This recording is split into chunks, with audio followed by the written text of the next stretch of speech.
Hi, this is Scott Garibay, and today we're going to talk about Dungeons & Dragons 5th Edition, and we are going to talk about the 19 action figures that came out from the 1983 Dungeons & Dragons 1st Edition D&D 1983 cartoon that Gary Gygax, boy did he, Gary Gygax sacrificed a lot for the cartoon. I don't think people understand. The cartoon is really fascinating. A lot of people just don't understand how important the cartoon is and how much Gary Gygax sacrificed for the cartoon. I actually think that the 1983 Dungeons & Dragons cartoon is one of the massive reasons Gary Gygax ended up no longer being attached to the company that created Dungeons & Dragons. 1974, Gary Gygax launches Dungeons & Dragons. 1986, Gary Gygax is packing a box and leaving TSR and leaving every company who would ever own and control Dungeons & Dragons forever, right? Like, just deeply saddening, and it's a big deal, right? So what's happening with all this? Let's talk it through. So I want to talk about these action figures, right? So one, I am watching through every single episode of the 1983 Dungeons & Dragons cartoon. There's a lot there. It's hard for me to continue on.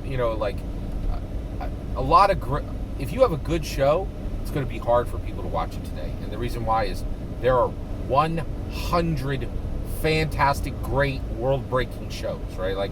There is so much competition for any television show, any video game you have today. You could make a very good example of a show, a video game, unless it's epic level. Nobody wants to touch your stuff, right? And there's just so much content being churned out that everything competes with epic level content. Now, I'm really enjoying this, and I'm watching, a few episodes each day, really, really digging them, right? I'm on, I'll, finish my day out, and I'll, go to my big screen and watch a few episodes on Twitch, right? You can watch all these for free on Twitch right now. And I'm just falling in love with the show, right? And I'm just falling in love with, seeing Gary's work on the screen, seeing Dungeons & Dragons on the screen, seeing 1980s American Saturday morning cartoons on the screen. It's all there, and it is all lovingly tied to Dungeons & Dragons 5th Edition with silk bows. It is just, seeing the Dungeons & Dragons 1E 1983 cartoon makes me love D&D 5E better, right? Because it's all there, right? It's one thing, right? And so, and here's the thing. There are 19 of these action figures, and this is a really big deal from multiple perspectives. So let's talk, if you are a Dungeons & Dragons 5th Edition player, right? Go get these, right? And the reason why is it's a celebration of the game back to its first edition. It's a celebration of every edition of the game. When you buy a 1983 action figure today, you celebrate D&D 1E, you celebrate D&D 2E, you celebrate D&D 3E, you celebrate D&D 4E, you celebrate D&D 5E. It's an incredible act of support and love and just attention, and saying D&D matters, right? And you're helping to build even a secondary market, right? And just grow the legend, right? And some of these can be gotten, especially off the card, for very reasonable amounts, and even on the card, quite a few of them are really not that expensive, right? And so you can start to build a collection, and you could, even if you just have one Warduke, right, you're good, right? But you can go get all 19, right? And the wonderful thing is, this is just something really fun and delightful that you can do that's connected to Dungeons & Dragons 5th Edition.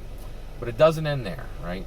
I know a lot of you do not like to hear that the OSR and indie games do not matter, but truly, they do not matter, right? And here's why, right? The reason why Dungeons & Dragons wins is, let's take 5 Torches Deep. I'm just going to use them as my sacrificial goat, right? Because you could say this about any indie TTRPG. You could say this about any indie OSR game. You could say this about any fantasy TTRPG that is not Dungeons & Dragons, right? So you bring your table to this OSR game, and the players just fall in love with it, and they're like, oh, I love this 5 Torches Deep, man. I cannot get enough. But you know what, Sally, I'm so digging your 5 Torches Deep game, but you only run once a week, and I really want to be in this world 3 times a week. I wish you were running games 3 times a week. And Sally's like, well, I'm a regular human being. I got, people who care for me, and I got a job. I can only run once a week, right? And that person's like, oh, I want more, man. I want more, right? And so if you're doing 5 torches deep, they're up a creek. There ain't nothing for them. Like, it's done, right? Because they can't go back and watch a 40-year-old cartoon. They can't collect the action figures for it, right? They can't they can't read the other source books, for 5 torches deep, praying that you'll run it someday. They're SOL. They're stuck, right? And so Dungeons and Dragons, and we're very fortunate, is very fortunate to be part of this grandmothered, beloved IP universe, and it's a big freaking deal, right? So why are these mega IPs so important? And Dungeons and Dragons is now a mega IP, a mega legacy IP that is grandmothered in, and it has its own special rules. The reason why is these mega IPs are just not being created today at all, or at incredibly low numbers. Actually, I think there is one mega IP from today that has been created, and that is Stranger Things. I think of the streamers, only one show has become a freestanding new mega IP that has board games and towels and like video games and the full array of products, right? And I will tell you right now, the streamers, the content creators, the movie creators, the show creators, the book publishers, they are all crying tears into their now satin sheets, which they're worried will be low thread count soon, because they cannot create these mega legacy IPs. And all this is incredibly good for Dungeons and Dragons, because I think Dungeons and Dragons is headed to a Marvel level success, where people are like, oh, remember when Marvel almost went out of business in the 1980s? But now it's a multi-billion-dollar world-breaking IP that determines the future of multiple companies, right? That I 100% think that is the future of Dungeons and Dragons. Like, we're just getting to this level where it's a world breaker, the way it should be, a world shaker, a world taker, a world maker, right? Like, that is where it should be, and it's not there yet, but I think it absolutely will get there, right? We are moving toward that level of success for these properties, and I'm very excited about it, and I'm so here for it, right?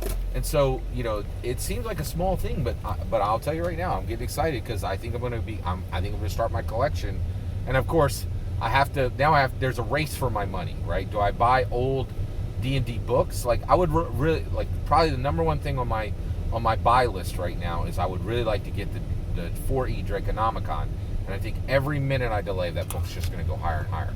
Right now, it costs you about $60 to get a good copy of that, right?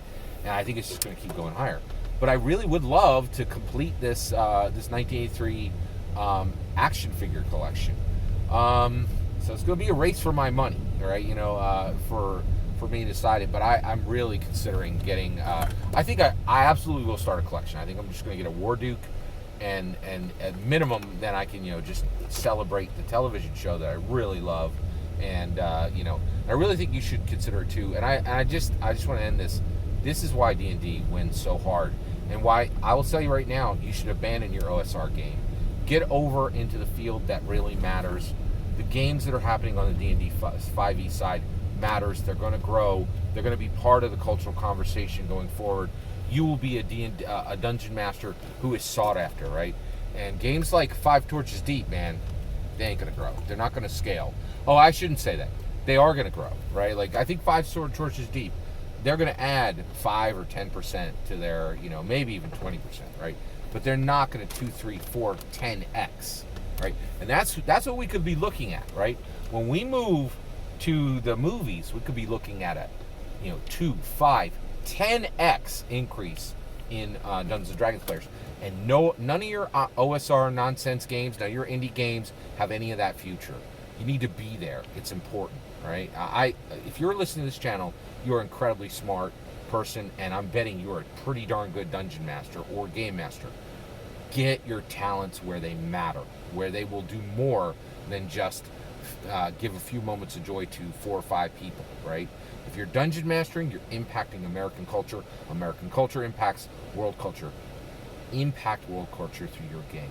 That's my opinion. I'd love to hear your thoughts. Let me know in the comments below. Please consider liking and subscribing, and have a wonderful millennium.